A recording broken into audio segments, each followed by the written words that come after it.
Pada pertemuan yang lalu kan kita sudah sedang membahas kemusyrikan dan kemunafikan. Terus di antara tanda-tanda kemunafikan yang biasa kita mengenal 3, tapi ada hadis Rasulullah mengatakan 3, tapi ada hadis yang lain yang mengatakan 4. Saya suguhkan yang 4, bahwa arba'un man kunna fihi kana munafiqun khalisab. Ini hadis ini sudah saya kutip di pertemuan yang lalu. Tapi ini saya pakai sebagai pendahuluan supaya ingat kembali. Jadi ada 4 tanda kemunafikan. Kalau ada seseorang memiliki tanda-tanda 4 ini seluruhnya, udah jelas itu dia komplit munafik. Tapi kalau ada salah satu, maka berarti orang itu memiliki sebagian dari tanda kemunafikan. Nah, sampai ke kafir enggak.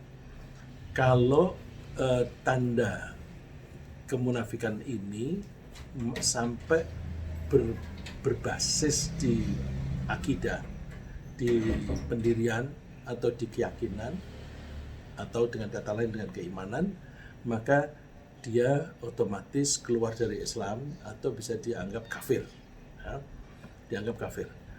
Tapi kalau tidak sampai di keyakinan, maka dia hanya menanggung dosa besar. Oh, saya menganggap hanya itu dibanding dengan kafir. Kalau kafir itu sudah tidak ada harapan masuk surga, udah otomatis neraka. Bahkan nerakanya orang munafik itu lebih berat, lebih dahsyat siksaannya dibanding orang kafir murni. Nah, kalau dibanding dengan itu, maka kemunafikan yang tidak sampai ke akidah itu hanya dosa besar. Artinya dia masih punya harapan bisa masuk surga meskipun dia harus menjalani dulu di neraka.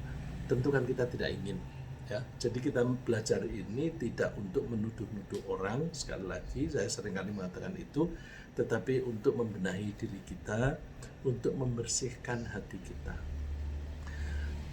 Sebenarnya pengkhianatan itu bahasa Arabnya khianah. Khianah itu lawan kata dari amanah. Amanah itu artinya kepercayaan. Kepercayaan itu kan memang penting sekali, ya. Bisnis apapun itu nomor 1 yang harus dipegang itu kepercayaan. Kalau tidak ada kepercayaan, nggak mungkin atau sulit sekali seseorang menjalankan bisnisnya. Kalau dia tidak dipercaya orang, kalau yang tidak percaya itu para pembeli, ya dagangannya nggak akan laku, dia nggak akan dapat profit, nggak dapat income, karena nggak ada kepercayaan. Bahkan mohon maaf, ini yang saya alami, sebenarnya saya ngomong ini agak berat, ya. Agak beratnya karena khawatir karena saya pamer. Mudah-mudahan tidak. Saya mengelola pesantren ini, 2 pesantren di Semarang, Putra dan Putri, dan di Jakarta ini ada 4, ya. Putra Putri di Rawamangun, 1 putra 1 putri, dan ada cabang lagi di Citerep dan di Cibinong, di Depok. Semua santri, hampir semua lah, yang tidak itu hanya sebagian dari pesantren Putri Semarang, sebagian, tapi seluruhnya kecuali sebagian dari santri Putri di Semarang itu kita beri beasiswa, konsumsinya kita tanggung, jadi mereka tidak harus bayar, tidak ada bayaran apapun, malah kita beri beasiswa. Duitnya dari mana? Dari bapak-bapak dan ibu-ibu, ya. Di antara bapak-bapak dan ibu-ibu yang hadir ini ikut menunjang. Kenapa bisa begitu? Ya karena kepercayaan aja. Ya, karena kepercayaan. Kalau nggak ada kepercayaan, nggak mungkin itu ada yang nitip pada saya. Bahkan di antara teman-teman yang nitip itu Kalau saya beri tanda terima, marah itu. Usaha saya nggak butuh ini. Gitu. Ya, jadi bisnis apapun itu butuh trust. Nah, trust itu bahasa Arabnya amanah. Nah, amanah itu yang paling penting adalah amanah dari Tuhan. Allah memberi kita amanah kepercayaan. Kalau dari pengertiannya dari Tuhan itu gimana? Maksudnya Allah memberi tugas kepada kita, pelaksanaannya dipercayakan kepada kita. Kamu mau jalani atau tidak terserah kamu. Gitu. Ya. Jadi amanah itu sangat penting, sehingga amanah itu akan mempengaruhi nasib seseorang, nasib di dunia dan juga di akhirat. Kalau dia berpegang amanah, maka insya Allah hidupnya baik. Tapi kalau dia tidak amanah, berarti khianat. Khianat itu tidak melaksanakan tugas yang diamanatkan kepadanya.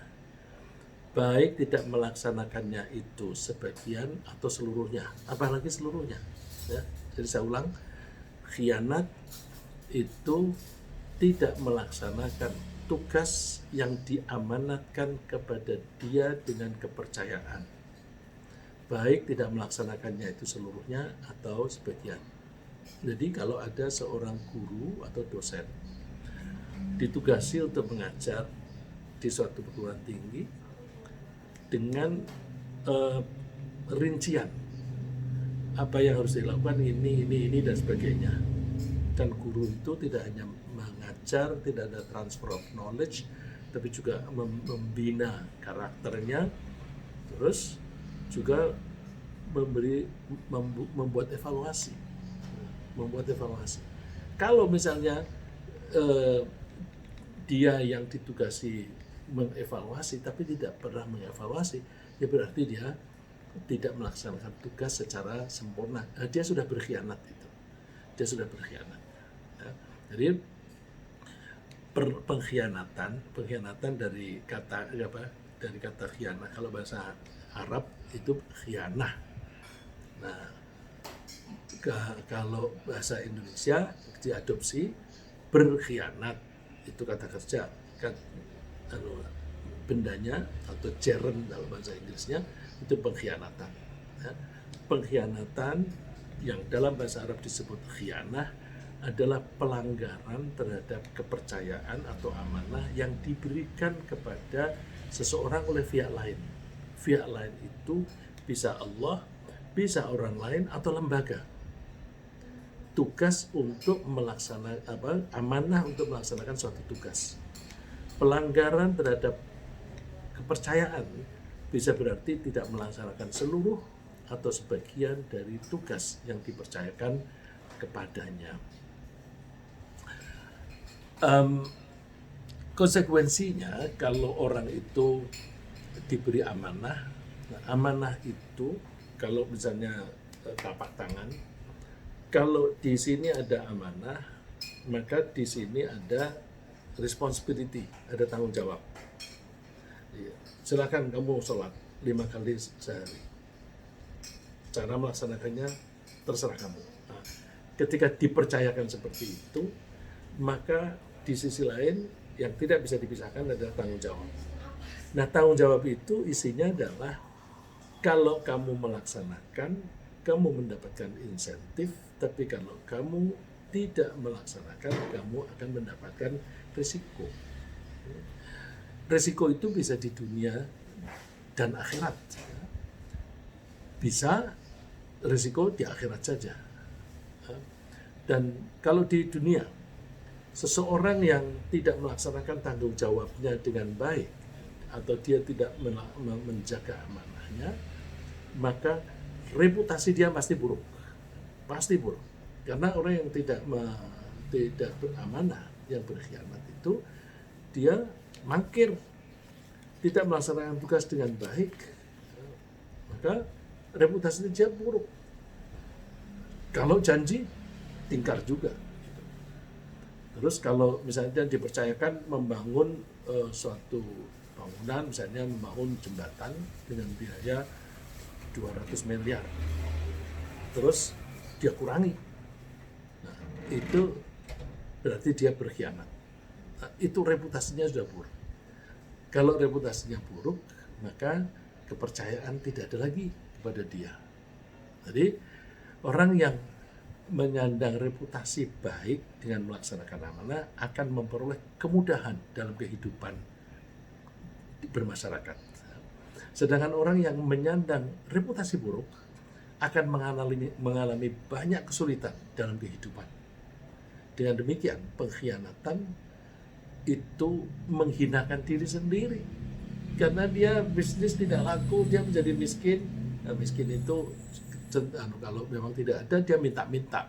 Dia menjadi pengemis, menjadi hina. Kalau pengkhianatan itu merupakan pelanggaran yang kriminal, maka dia bisa masuk penjara. Dia menjadi hina. Jadi orang kalau berkhianat atau tidak melaksanakan, tidak menjaga amanahnya dengan baik, maka dia sama dengan menjerumuskan diri sendiri. Kalau tadi dikatakan bahwa hanya manusia, gini, terus amanah itu makhluk Allah yang mana yang bisa melaksanakan tugas tapi dengan amanah, ya? Yang bisa diberi tugas, mohon maaf. Makhluk yang mana yang mempunyai kapasitas yang bisa menerima tugas tapi disertai amanah. Artinya, udah terserah kamu cara melaksanakannya. Itu hanya manusia. Benda-benda lain, ya apalagi seperti batu.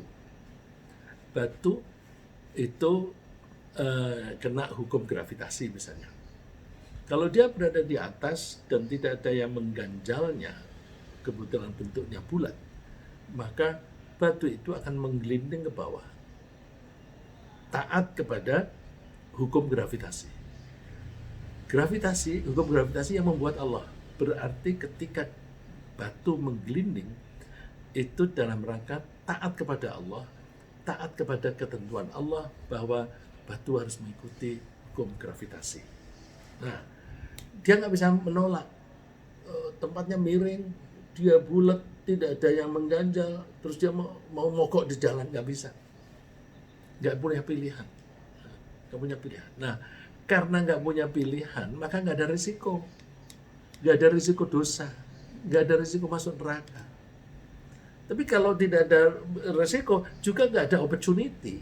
Nggak ada kesempatan masuk surga. Nggak ada kesempatan untuk mendapatkan pahala. Jadi, batu, debu, itu tidak punya pilihan, maka tidak masuk surga dan tidak masuk neraka. Nah, itulah sebabnya orang kafir yang sudah terlanjur masuk neraka itu menyesalnya itu antara lain penyesalannya, wah, aku gara-gara jadi manusia mempunyai tugas yang aku tidak laksanakan. Kalau begini dulu aku jadi debu aja enak, aku tidak masuk neraka. Nah, itu di surat Amma Yatasaalun di paling akhir kan, ya laitani kuntu turaba. Seandainya saja dulu aku berupa debu. Nah, karena debu tidak punya kesanggupan untuk memikul tugas dengan kepercayaan. Nah, kita baca di Al-Quran, Allah menawarkan tentang amanah. Bagi amanah itu kebalikan dari khianat. Amanah itu kepercayaan. Inna aradnal amanata 'ala samawati wal ardi wal jibali fa abaina ay yahmilnaha wa ashfaqna minha wa hamalaha al-insan. Sebelumnya teks sebelumnya. Kami menawarkan amanah, kaminya itu Allah. Kami menawarkan amanah kepada langit, bumi dan gunung-gunung. Allah menyebut tiga ini, tapi mewakili seluruhnya. Jadi semua makhluk ditawari. Siapa yang mau aku kasih tugas tapi dengan amanah, dengan trust. Fa'abaina ayyahmilna, semuanya menolak.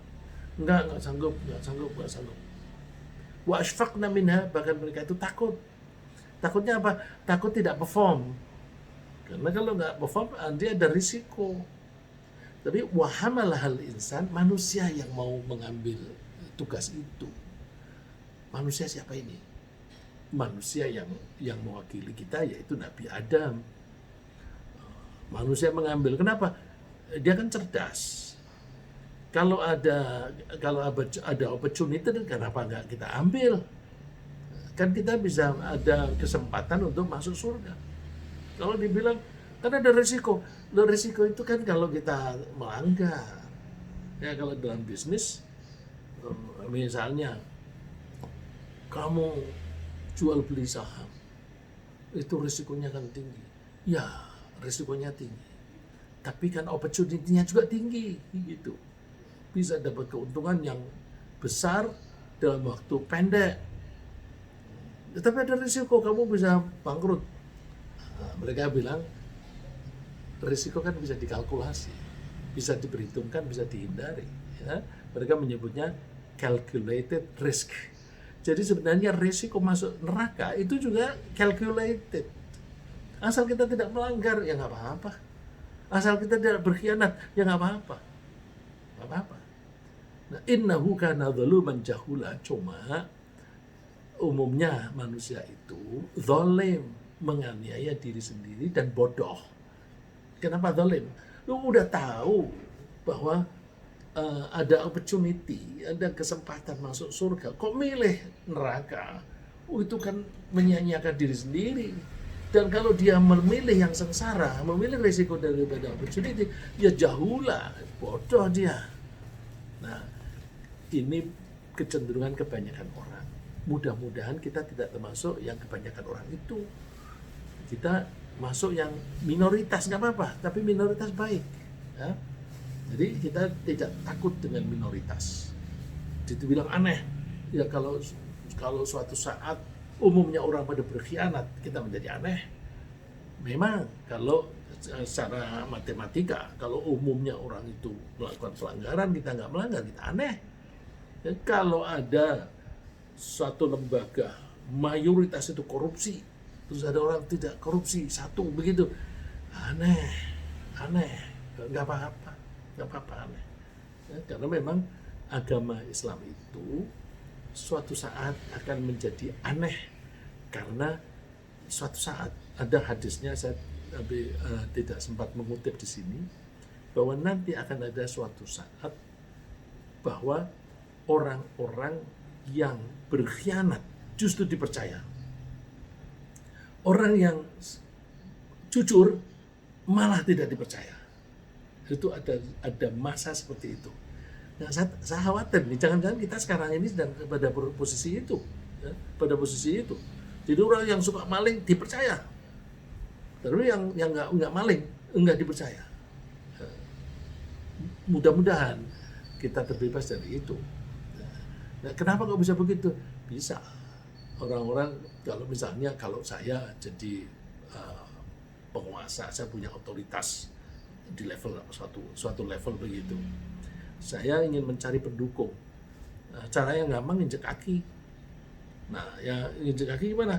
Kalau ada orang yang punya record kriminal, ya, record kejahatan, korupsi misalnya, mau dukung aku nggak? Wah enggak lah. Kalau kamu nggak dukung, aku punya data ini. Kamu pernah korupsi di lembaga ini, lembaga itu. Ini kalau saya laporkan ke yang berwenang, kamu masuk penjara. Karena orang-orang yang berwenang memproses kamu itu temanku. Takut dia, ngikut. Nah akhirnya apa? Pengikut saya itu orang-orang jahat karena saya nginjek kaki tadi. Jadi ada kemungkinan suatu saat orang seperti yang saya umpamakan saya tadi itu sudah berkuasa merekrut pendukung-pendukungnya orang-orang jahat, sehingga loh kok ternyata masyarakat kita ini dipimpin oleh orang-orang jahat. Iya, karena seperti itu tadi. Ya, oleh karena itu kita aneh biarin. kita jujur, kita memegang amanah, kita laksanakan tugas dengan baik. Nah, karena ada amanah itu kita diberi kepercayaan, boleh melaksanakan tidak, boleh memilih melaksanakan atau tidak, itu namanya kebebasan, freedom to choose. Ada kebebasan untuk memilih. Nah, karena ada kebebasan memilih, maka tidak ada paksaan dalam agama. Kamu mau mengikuti agamaku, mau terserah, boleh. Kamu keuntungan untuk kamu sendiri. Tidak mengikuti, ya nggak apa-apa, risikomu sendiri. Jadi karena manusia itu diberi wewenang untuk memilih, maka tidak ada paksaan dalam agama. Seperti difirmankan oleh Allah, la ikraha fiddin. Tidak ada paksaan dalam agama. Qad tabayyana rusydu minal ghayy. Udah jelas mana yang petunjuk ke arah kebaikan dan mana yang sesat. Udah jelas. Nah, lalu faman yakfur bit-taghuti wa yu'min billah. Kalau ada orang yang tidak mau mengikuti taghut. Taghut itu sering orang menyebutnya setan. Tapi maksudnya taghut itu semua kegiatan, aktivitas dan kekuatan yang menggeret kita ke neraka itu taghut. Apakah taghut itu berupa setan? Ya. Apakah taghut itu berupa penjahat? Ya. Apakah taghut itu berupa ajakan untuk ke tempat maksiat? Itu termasuk juga taghut. Faman yakfur bit-taghuti wa yu'min billah. Siapa yang mau mengingkari, artinya tidak mau mengikuti taghut dan mau beriman kepada Allah, faqad istamsaka bil urwatil wuthqa. Maka dia sebenarnya sedang berpegang teguh pada bukhul yang kuat. Jadi berpegang pada bukhul itu ikatan yang kuat, lan fisomalha yang tidak akan bisa putus. Jadi caranya gampang, ya gampang diomongin, tapi sulit dipraktekkan. Yaitu udah ngikuti Allah saja, kita melaksanakan amanah yang diberikan oleh Allah kepada kita, kita hindari taghut. Apapun yang mengajak kepada keburukan itu goodbye, atau kita tidak usah mendekat-dekat. Namun meskipun manusia diberi kebebasan memilih, Allah tetap berpesan agar kita selalu melaksanakan tugas yang dipercayakan atau diamanahkan kepada manusia, kepada kita. Tugas yang diberikan kepada siapa? Oleh pihak manapun. Karena kita tentu dalam hubungan kehidupan ini secara menyeluruh, kita diberi tugas oleh Tuhan kita. Dalam kehidupan sehari-hari, kita suka sepakat untuk bergabung dalam suatu organisasi. Organisasi itu bisa organisasi pendidikan, bisa organisasi pokoknya yang baik-baik ya, bisa organisasi bisnis. Nah, di situ kan lalu dalam organisasi itu ada penugasan. Nah, penugasan itu tetap harus kita laksanakan dengan baik sepanjang tidak berupa pelanggaran, tidak berupa taghut. Ya. Nah, amanah itu termasuk tugas dari Allah. Maksud saya gini, apapun yang ditugaskan oleh Allah, diberikan kepercayaan, itu amanah. Misalnya, Allah menugasi kita untuk berperilaku adil. Berperilaku adil itu luas sekali. Ya. Kalau para santri itu biasanya mendefinisikan adil itu wad'u syai'in fi mahallih, meletakkan sesuatu di tempatnya. Jadi kalau tidak menempatkan sesuatu di tempatnya itu namanya zalim. Ya, kebalikan dari adil adalah zalim. Nah, orang-orang yang beriman kepada Allah itu akan betul-betul melaksanakan amanah yang diberikan kepadanya, termasuk menerapkan keadilan. Sebaliknya, Orang yang tidak menerapkan keadilan, baik keadilan dalam rumah tangga maupun keadilan dalam pemerintahan, berarti dia termasuk khianat, dan khianat termasuk munafik. Jadi hati-hati. Kita harus adil, kita sebagai orang tua harus memperlakukan anak-anak kita secara adil. Itu pesan dari Allah. Kalau itu sudah pesan dari Allah dan dipercayakan kepada kita, kalau kita tidak melaksanakan itu berarti kita berkhianat. Kalau kita berkhianat berarti munafik. Kalau munafik, tempatnya neraka. Ini perintah Allah untuk berperilaku adil, untuk melaksanakan amanah ya. Amanah dulu, di dalam amanat itu ada adil. Innallaha ya'murukum an tu'addul amanati ila ahliha. Sesungguhnya Allah memerintahkan kalian untuk menunaikan amanah ila ahliha, kepada yang berhak. Wa idza hakamtum bainan nas, ketika kamu mengambil keputusan terhadap orang lain, antahkumu bil adl, kalian harus memberi keputusan yang adil. Jadi misalnya ini tidak hanya keputusan hukum hukum pidana atau apa, keputusan secara umum. Misalnya gini, ada orang yang dia berbuat baik, kemudian kita bilang cari muka tuh, kemudian dia berbuat baik itu betul-betul murni karena dorongan keimanannya untuk melakukan baik. Tapi terus itu cari muka. Menuduh orang itu kan berdasarkan kesimpulan dia, kesimpulan bahwa orang itu mencari muka. Kenapa dia katakan begitu? Karena orang yang mengatakan tadi benci kepada orang itu. Jadi kita hati-hati, kalau kita punya kebencian kepada seseorang, maka ada kemungkinan, bahkan kemungkinannya besar, kita tidak adil terhadap dia. Ketika dia melakukan kebaikan, kita tuduh itu ada udang di balik batu, ada maksud yang jahat. Nah, kita mesti menyimpulkan atau mengambil menyimpulkan kejadian-kejadian dari orang lain itu secara adil yang pas. Jangan sampai kita menuduh sesuai dengan selera kita atau selera dengan perasaan kita. Oleh karena itu kita mesti menghindari kebencian, karena kebencian itu sangat mudah menyeret kita kepada ketidakadilan.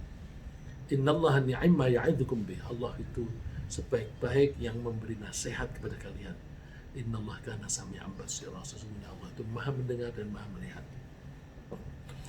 Allah juga memerintahkan orang yang berhutang untuk melaksanakan amanah. Hutang amanah. Iya. Ketika kita minjem duit kepada seseorang, misalnya saya sedang minjem duit pada Bu Mia, Bu, minjem duit Bu 5 juta. Bayar enggak? Bayarlah. Besok Rabu depan saya bayar. Terus Bu Mia percaya kepada saya, ya udah ini aku kasih. Tapi besok Rabu bayar ya. Nah, jadi membayar kembali hutang tadi itu sama dengan menjaga atau menghormati amanah yang sudah ditunjukkan oleh Bu Mia. Nah, kalau ada orang hutang tidak membayar, berarti dia berkhianat. Nah, jadi orang yang tidak mau membayar hutang berarti telah berkhianat. Kalau dia berkhianat, maka dia termasuk orang yang munafik. Na'udzubillah. Ini ada pesan dari Allah untuk membuat amanah, membuat dan menjaga amanah. Kalau kita misalnya sedang bepergian, nah, kalau bepergian kemudian kita lagi sakit begitu, terus khawatir, wah ini kalau aku mati di sini bagaimana? Mumpung aku masih hidup, lalu sampaikan pesan kepada teman kita ini. tolong ya kalau aku mati nanti em, misalnya duit yang ada di rekening itu duitnya pesantren, duit yang ini itu pribadi dan sebagainya, yang di rekening itu duit pribadi. Nah, itu berarti pesan itu ada amanah supaya disampaikan. Kalau dia pilih pesan begitu terus tidak disampaikan, misalnya yang diwasiati tadi, yang dipesan tadi termasuk ahli waris, dia nggak bilang bahwa rekening ini duitnya pesantren, dia nggak bilang. Biar apa? Biar rekening itu masuk ke dana pribadi, terus nanti bisa dibagi waris, dia mendapatkan bagian lebih besar. Nah, itu bahayanya. Ya. Jadi fa'in amina ba'dukum ba'dan falyu'addil ladzi tumina amanatah. Kalau ada dua pihak, yang satu memberi amanah kepada yang lain, dalam hal ini wasiat, maka hendaklah yang diamanati itu melaksanakan amanahnya. Wattaqillaha rabbah, hendaklah dia takut kepada Allah Tuhannya, sampai diberi wanti-wanti bertakwa, berarti melaksanakan keimanan bagian dari takwa. Wala taktumu syahadah, kamu jangan merahasiakan atau menyimpan kesaksian. Kalau memberi wasiat kemudian ada yang menyaksikan, terus jangan bilang-bilang, nanti aku kasih kamu duit, terus nggak bilang, itu juga melanggar amanah. Wa may yaktumha fa innahu athimun qalbuh. Orang yang diam aja, hatinya dosa. Kok hatinya? Iya kan? Kalau misalnya ada wasiat, kemudian ya ada orang yang menjadi saksi. Kemudian yang menjadi saksi itu mestinya ketika wasiat ini tidak disampaikan, dia kan harus ngomong, harus bilang. Terjadi diam itu kan tidak ada aktivitas fisik, yang ada aktivitas hati. Nggak usah bilang-bilang. Nah, maka dikatakan fa innahu athimun qalbuh, hatinya yang berdosa. Wallahu bima ta'malun alim, Allah tahu semua yang kamu lakukan. Di zaman Rasulullah SAW itu ada kelompok masyarakat yang punya kecenderungan untuk tidak memegang amanah. Zaman itu ya, jadi zaman sekarang saya tidak tahu. Orang-orang Yahudi pada zaman Rasulullah itu mempunyai kecenderungan berkhianat. Mereka tidak mau bayar utang kalau yang punya piutang itu non-Yahudi. Mereka baru mau bayar kalau didesak-desak. Kenapa begitu? Mereka punya pendirian bahwa berbuat jahat kepada non-Yahudi itu boleh. Kalau kepada sesama Yahudi, nggak boleh berbuat jahat. Menipu kepada non-Yahudi boleh. Nah, itu menyebabkan mereka, kalau ada hubungan bisnis misalnya, itu kalau kepada non-Yahudi itu mereka curang. Zaman itu ya, zaman sekarang saya tidak tahu. Ya. Wa min ahlil kitabi man in ta'manhu biqintari yu'tihi ilaik. Wa minhum man in ta'manhu bidinarin la yu'tihi ilaika illa ma dumta 'alaihi qa'iman. Di antara ahlul kitab di Madinah yang ada ahlul kitab itu Yahudi. Ada orang yang kalau kamu beri kepercayaan jumlahnya banyak, dia mau melaksanakan. Tapi kalau jumlahnya sedikit, dia tidak mau. Misalnya nitip barang atau ngutangi orang itu. Kalau utangnya ya dibilang sedikit begitu, jangan mau bayar. Hanya mau bayar kalau ditongkrongin. Madum ta'alaihi qa'imah, kalau kamu datangin lagi, minta lagi, itu baru mau bayar. Fa innama dzalika bi annahum qalu laisa 'alaina fil ummiyina sabil. Kenapa begitu? Karena mereka mengatakan bahwa enggak dosa berbohong atau berdusta atau menipu orang-orang yang non Yahudi. Di sini dikatakan ummiyin. Ummiyin dipertentangkan dengan ahlul kitab.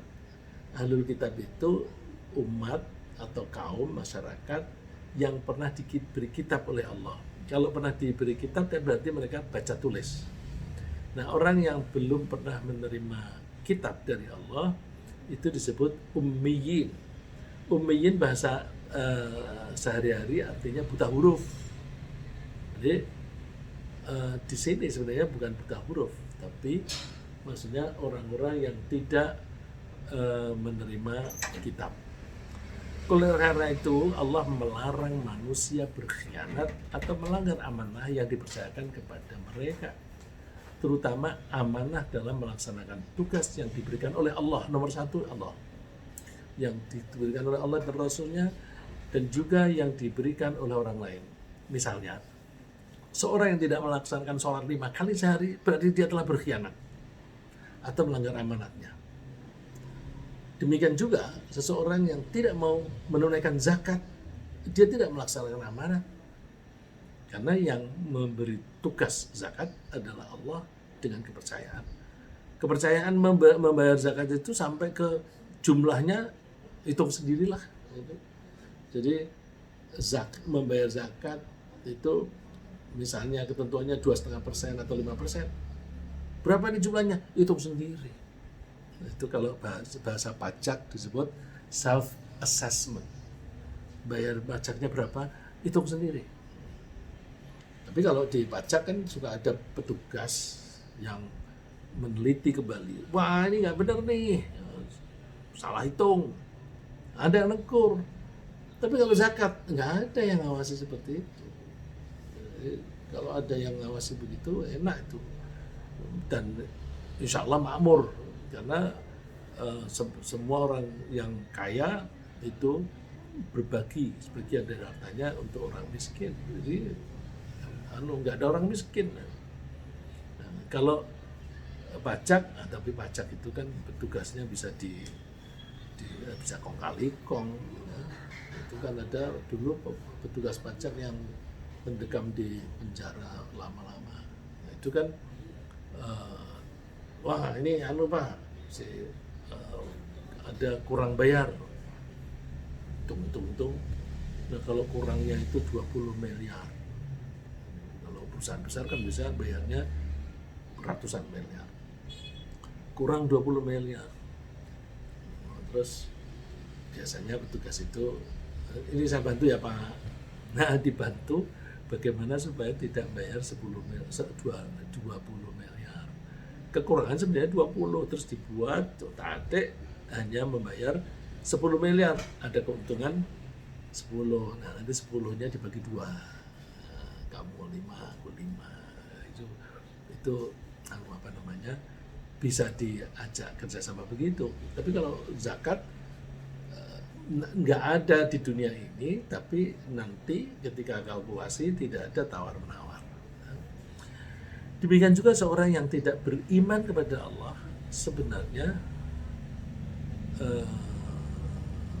sebentar, ayatnya belum saya baca. Ya ayyuhalladzina amanu, hai orang yang beriman, la takhunullaha war rasul, kamu jangan mengkhianati Allah dan Rasulnya.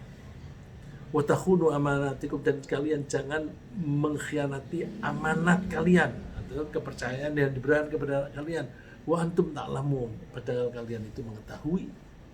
Wa alamu annama amwalukum wa auladukum fitnah, ketahuilah bahwa harta dan anakmu itu ujian. Ujian karena di dalam harta itu ada kewajiban membayar zakat. Anak juga ada kewajiban untuk mendidiknya menjadi anak yang soleh. Tapi seringkali anak dididik supaya pintar cari duit. Nanti kalau pintar cari duit, saya bisa makmur.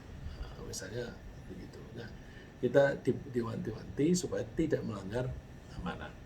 Demikian juga seorang yang tidak beriman kepada Allah sebenarnya telah berkhianat dia. Karena setiap manusia pada saat dilahirkan ibunya telah mengakui Allah sebagai Tuhannya yang memberi kehidupan dan mengatur kehidupannya. Ini perlu penjelasannya.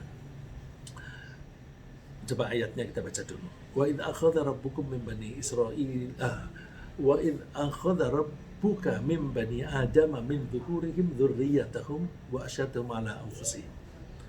Ketika seseorang itu dilahirkan dari ibunya oleh Tuhannya, di sini dikatakan rabbuka. Rabbu itu Tuhan yang mengatur. Jadi Allah yang maha mengatur itu membuat bayi lahir dari kandungan ibunya. Wa asyhadahum ala anfusihim, dan Allah memberikan memberikan kesaksian kepada si bayi itu. Alastu bi rabbikum, bukankah aku Tuhanmu, Tuhan yang mengatur kamu? Qalu, mereka menjawab, bala, betul. Nah, perlu penjelasan karena apa?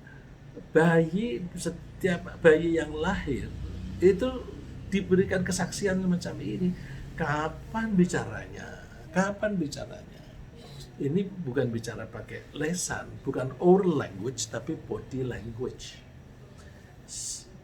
Bayi yang umumnya itu lahir secara normal, itu ketika di dalam kandungan, makin tua kandungannya, posisinya itu makin berbalik, kepalanya di bawah, untuk memudahkan kelahiran. Terus nanti ketika saatnya lahir, ketuban pecah. Untuk apa? Untuk melumasi, memberi pelumas jalan. Jalannya ini sempit, harus ada pelumasnya. Dan sekaligus cairan itu mengandung pembunuh bakteri. Jadi disterilkan dulu. Terus ketika kepala bayi itu keluar lewat lorongnya sempit sekali. Nah, kepala itu bisa mengecil karena tulangnya itu bisa dibuat oleh Allah bisa menjadi mengecil. Terus ketika sudah keluar dari lorong itu, kepalanya mekar kembali. Itu siapa yang ngatur? Allah. Dan semua bayi nurut itu. Nurut. Jadi, alastu bi rabbikum, bukankah aku yang mengatur kamu lahir?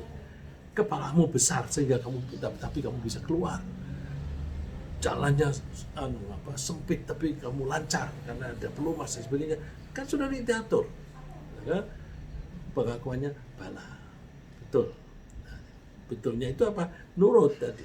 Bala syahidah. Tapi orang seringkali lupa bahwa mulai bayi saja kita itu sudah diatur oleh Allah, tetapi kita ketika dewasa juga tidak mau diatur oleh Allah.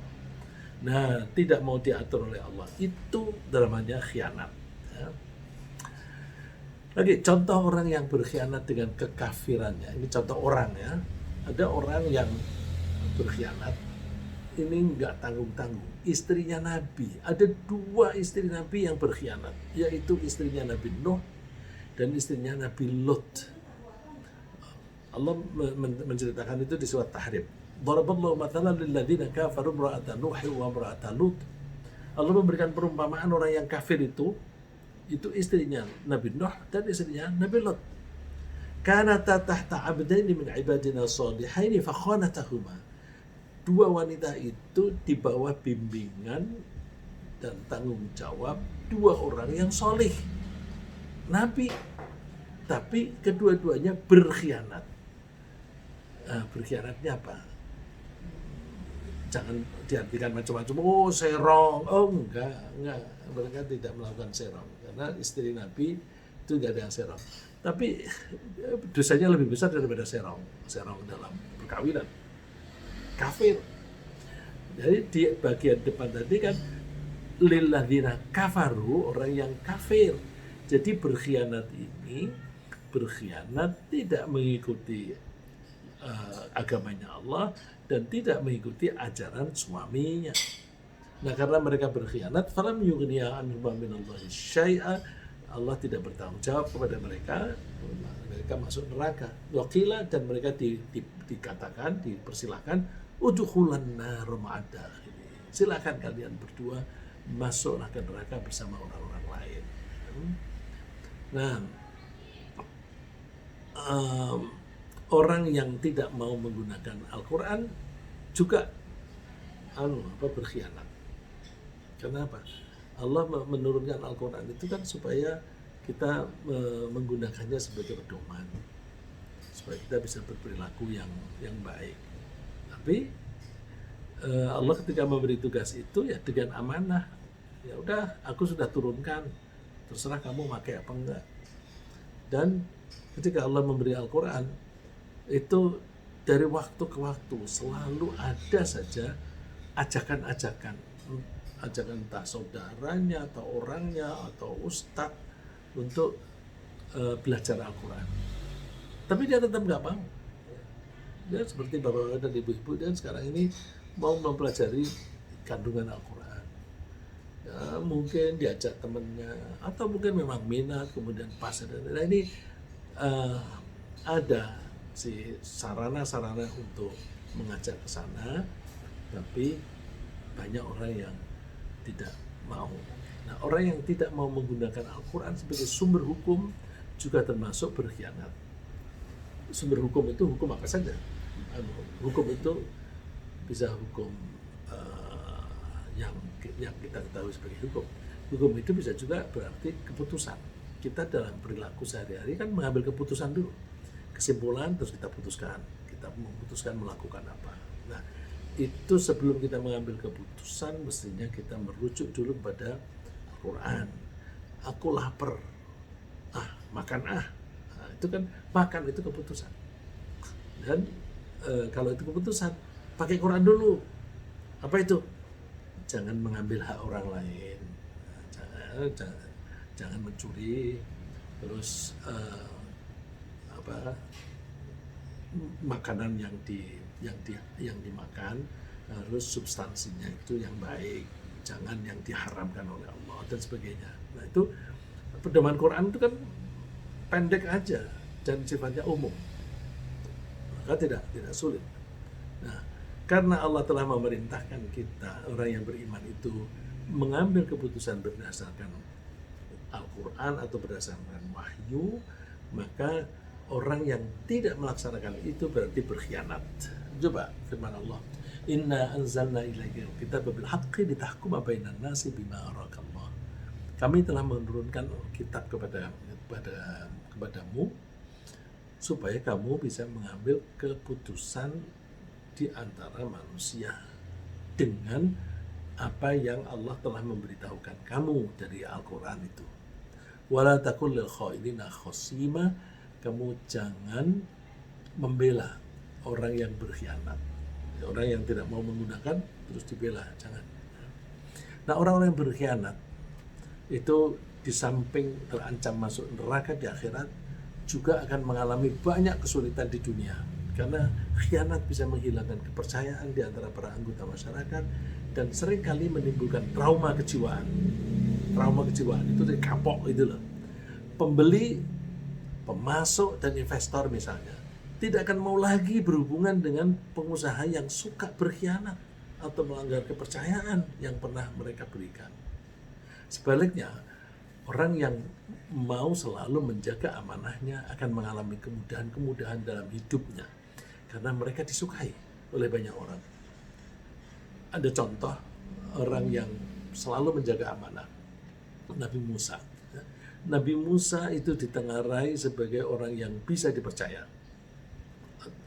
Kasusnya waktu itu oleh dua wanita yang bertemu dengan Nabi Musa pada waktu Nabi Musa lari dari Mesir.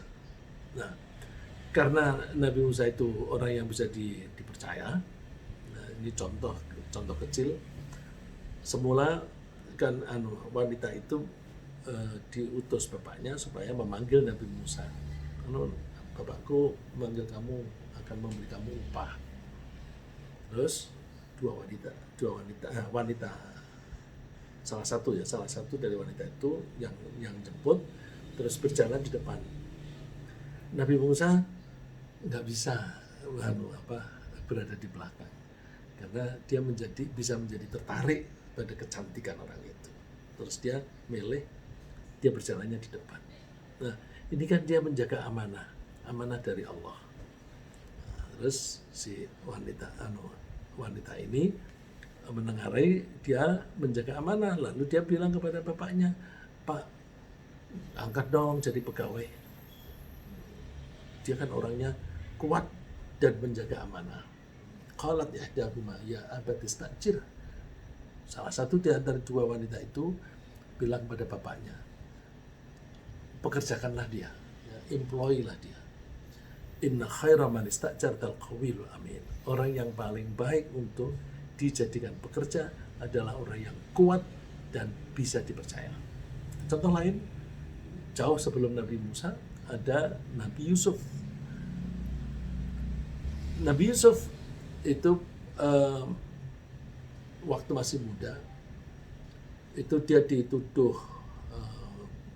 selingkuh, menodai ibu angkatnya sampai dia masuk penjara dan sebagainya. Tapi akhirnya terbukti bahwa dia orangnya jujur dan dia menjaga amanah. Karena rajanya tahu bahwa Nabi Yusuf ini menjaga amanah, lalu rajanya itu menawari jabatan tinggi.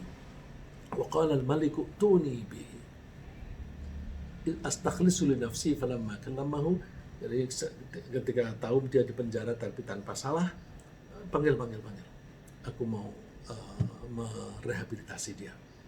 Falamma kallamah, setelah berbincang-bincang, nangkep, ini orang baik ini, orang selalu menjaga amanah. Terus qala innakal yawma ladaina makirun amin. Sekarang kamu aku beri jabatan yang jabatan itu kokoh, yang terhormat, dan yang harus memikul amanah, memikul kepercayaan. Terus si Nabi Yusuf memilih, udah aku serahi aja masalah pakan. Jadi pertanian diurusi oleh Nabi Yusuf sekaligus penyimpanannya. Kalau di sini kan dibagi ya, ada pertanian, ada bulog. Nah, itu Nabi Yusuf merangkap dua-duanya. Nah, jadi kesimpulannya adalah bahwa amanah itu membawa kebaikan dan kesejahteraan dan kebahagiaan, sedangkan kebalikannya khianat itu akan menyengsarakan. Ringkasnya apa yang kita bahas pagi ini, khianat adalah salah satu dari 4 tanda kemunafikan di samping dusta, ingkar janji, dan kecurangan dalam perselisihan. Khianat menunjukkan ya, atau mengindikasikan kalau orang itu berkhianat, itu berarti dia dikalahkan oleh keinginan hawa nafsunya. Akalnya dia kalau orang pegang amanah itu kan tahu opportunity dan risknya tadi. Akalnya tahu itu. Tapi kalau dikalahkan oleh hawa nafsunya, akalnya kalah. Khianat bertentangan dengan amanah yang memberi pilihan untuk melaksanakan tugas. Pengkhianat, orang yang berkhianat itu menghadapi kesulitan hidup, sedangkan penjaga amanah memperoleh kemudahan hidup di dunia maupun di akhirat. Termasuk khianat adalah tidak beriman, tidak membayar hutang, tidak membayar zakat, tidak adil dalam kepemimpinan. Demikian, semoga Allah mengokohkan iman kita dan menjauhkan kita dari sifat pengkhianatan. Amin.